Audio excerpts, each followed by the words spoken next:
আসসালামু আলাইকুম। সুন্দর একটা ইয়েলো ফিশার টেম সাইজের বেবি চলে গেছে হচ্ছে বরিশাল এক আপুর কাছে। তো পাখিটা পাঠানোর পূর্বে পাখিকে হ্যান্ডফিড করে নিলাম, যেহেতু এটা খুব সকাল সকাল এবং পাখিটা খুব লং একটা জার্নি করবে, প্রায় 10-12 ঘন্টার মতো একটা লম্বা জার্নি।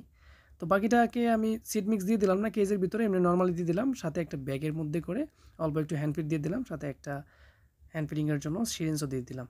কারণ অনেক সময় দেখা যায় আপনার পাখি হাতে পাওয়ার পরে কোথায় থেকে হ্যান্ড ফিডিং কিনবেন, কোথায় কীভাবে কী রেডি করবেন কিছুই বুঝতে পারেন না। ওই অবস্থায় পাখিটা অলরেডি কিন্তু ক্ষুধার্ত থাকে, পাখিটা খাওয়ানো একটু জরুরি বেশি থাকে। সব কিছু শেষ করে হচ্ছে পাখিটাকে নিয়ে চলে গেলাম হচ্ছে বাস কাউন্টারের উদ্দেশ্যে। খুব বেশি সময় নেওয়া না, বাস কাউন্টার যেহেতু আমাদের খুব কাছে। বাস কাউন্টারে আসার পর কিছুক্ষণ পরেই বাসে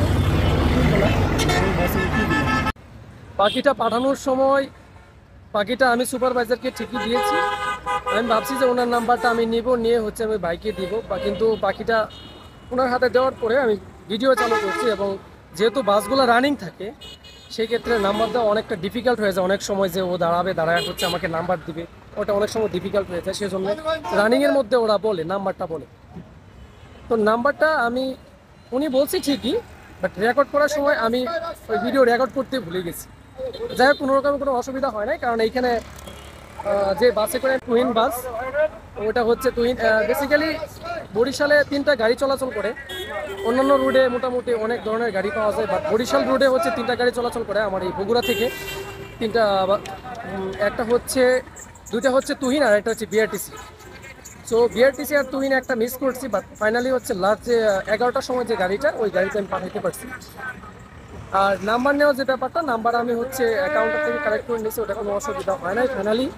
যাই হোক, এটা আমার একটা মিস্টেক ছিল, বাট এটা হয়তো নেক্সট টাইম আর হবে না, যার কারণে আমাকে আরও 1.5 কিলোমিটার রাইড করে আমাকে হচ্ছে আলাদা অন্য একটা কাউন্টারে আসতে হয়েছে, আইসা ওনাদের কাছ থেকে হচ্ছে নাম্বার কালেক্ট করতে হয়েছে।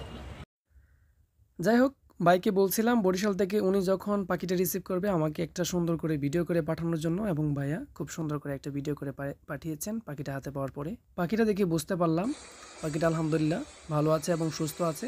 যেহেতু এটা একটা টেম সাইজের বেবি, 8-10 ঘন্টা 12 ঘন্টার মতো জার্নি করছে, ও মেবি 12-13 ঘন্টার মতো ছিল। লাভবার্ড কিন্তু খুবই স্ট্রং একটা পাখি, ওদের কোনো সমস্যা হয় না। যাই হোক, দিন শেষে আপুর জন্য অনেক অনেক শুভকামনা রইল ওনার নতুন পাখির জন্য।